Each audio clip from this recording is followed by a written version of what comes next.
everybody, my name is Aaliyah and welcome to my channel, Aaliyah Uncharted. Today I'm going over the books that I'm planning on reading for the Reading Rush. For those of you who don't know, the Reading Rush is an annual readathon that happens in the summer and it's hosted by Ariel Bissett and Raylene. This year it's going to be from July 20th through the 26th. And I'm really excited to participate this year. I've done the Reading Rush, and back when it was still called the Booktubeathon, the last few years, but I did not have a booktube channel or anything, so I really just kind of did it by myself. So I'm excited to do a lot more of the challenges and interact with people next week because I'm filming this very late. So I may be doing some of the video challenges as well as maybe some of the Instagram challenges, we'll see. But yeah, so this is going to be a really fun time and I'm excited about it. So anyways, all that being said, let's go ahead and go through the challenges and the books I'm planning on reading next week. Okay, so the first challenge for the Reading Rush is to read a book where the cover matches your birthstone. So this was kind of a fun, creative one. I was born in August, so my birthstone is a peridot. It's like a light green color. This is actually harder to find than I thought it would be because there's a lot of dark green, like emerald color covers out there, but not a whole lot of the light green ones. But luckily I was able to actually find a book that I'm really excited about that matches this. And so for this challenge, I'm going to be reading King and the Dragonflies by Kacen Callender. So ever since I read Felix Ever After in June and absolutely adored it, I've been wanting to get more into Kacen Callender's work.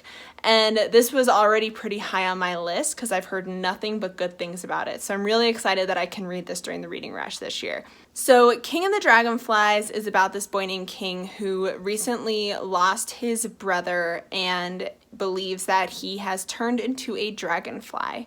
On top of that, he is struggling because shortly before he died, his brother told King that he should cut off his relationship with his best friend Sandy because he had overheard Sandy mentioning that he might be gay, and his brother did not want King to be associating with that. So in the midst of all of this, Sandy goes missing and King goes out to try to find him and help him find his place while also kind of grappling with both the grief of his brother and his own identity. So it's supposed to be beautifully written, which I don't doubt for a second, and just really hard-hitting, and I'm really looking forward to reading this. It should be just beautiful and a wonderful time. The second challenge is to read a book where the title starts with the word the. So there were probably too many options for this, but I decided to read The Deep by Rivers Solomon. This is something I've been wanting to read for a while now, and so I'm lucky that my library hold came in just in time. This is about a group of mermaids who are direct descendants of pregnant slave women who had been tossed overboard en route to the Americas.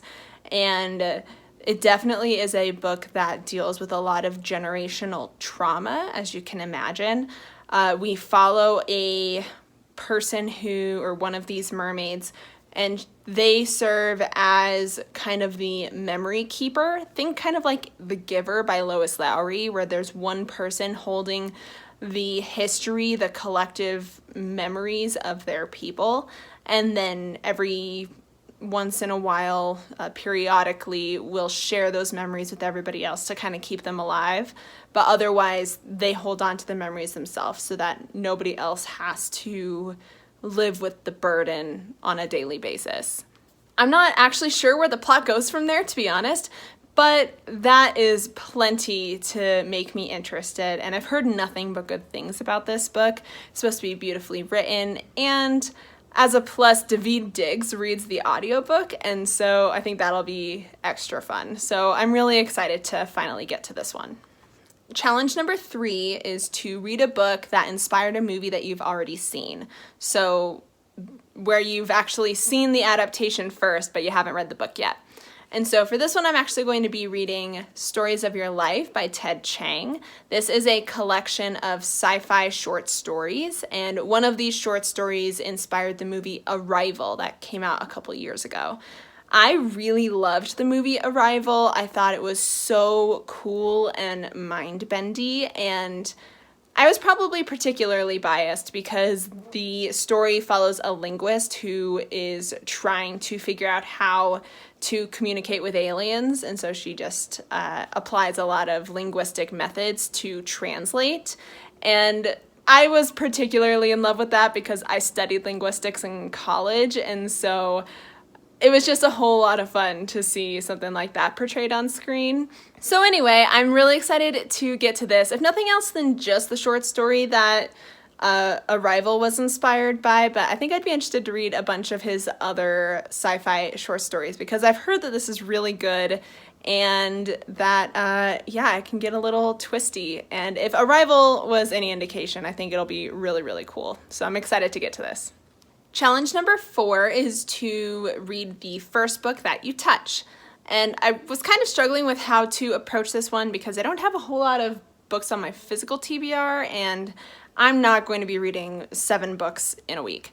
So figuring out how to double up, I figured I would throw out all of my library requests and stuff for all the different options I had for the other challenges. And then whichever book I actually got and got access to first would be the one that I would read for this challenge. And that actually ended up being Stories of Your Life by Ted Chiang. This may have been slightly cheating because I did end up getting this from my dad and not from a library, but you know what? It worked out. This is the first one of all of my other Reading Rush books that I physically touched. Whatever, we're counting it. Challenge number 5 is to read a book completely outside your house. And so for this one, I'm going to be doing either King and the Dragonflies or The Deep. So both of these are actually pretty short audiobooks, and a lot of what I do outside anyway is to take a long walk. I try to do that every day.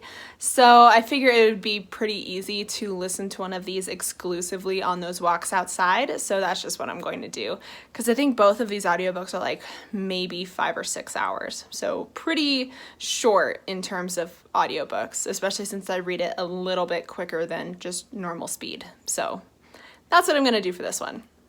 Challenge number 6 is to read a book of a genre that you've always wanted to read more of.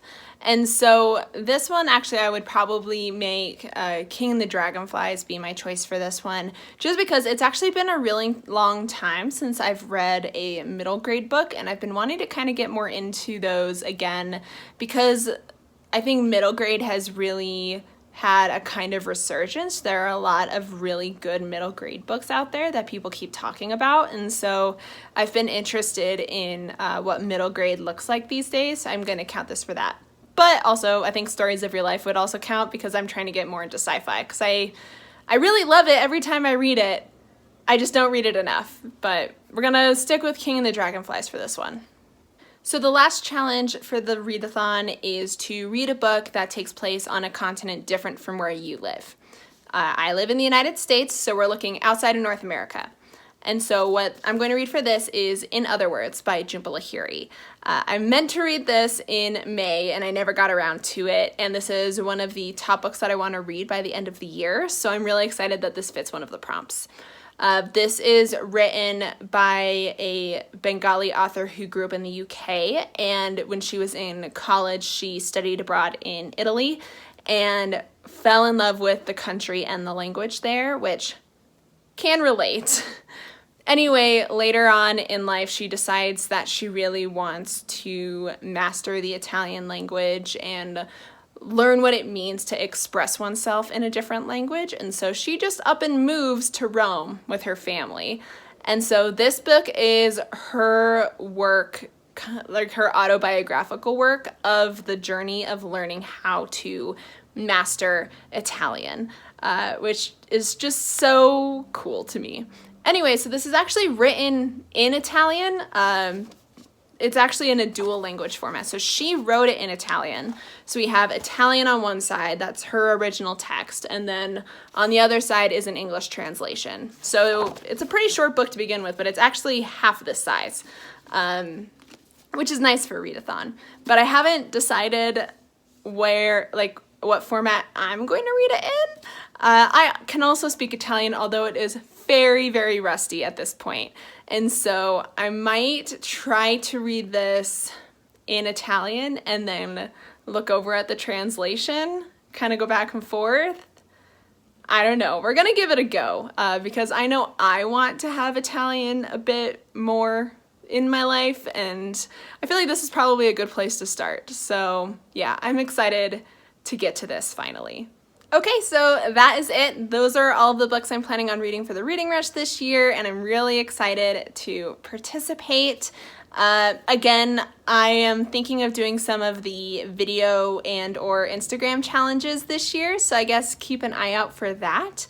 If you're also participating in the Reading Rush, please go ahead and hop down to the comments and let me know what you're doing for all these different prompts. I'd be really curious to see what everybody's doing. And if you made a TBR video, drop the link down there. I would love to go check it out. If you like this video, please go ahead and hit that thumbs up button. And while you're down there, you could totally hit subscribe. That'd be cool. That'd be chill.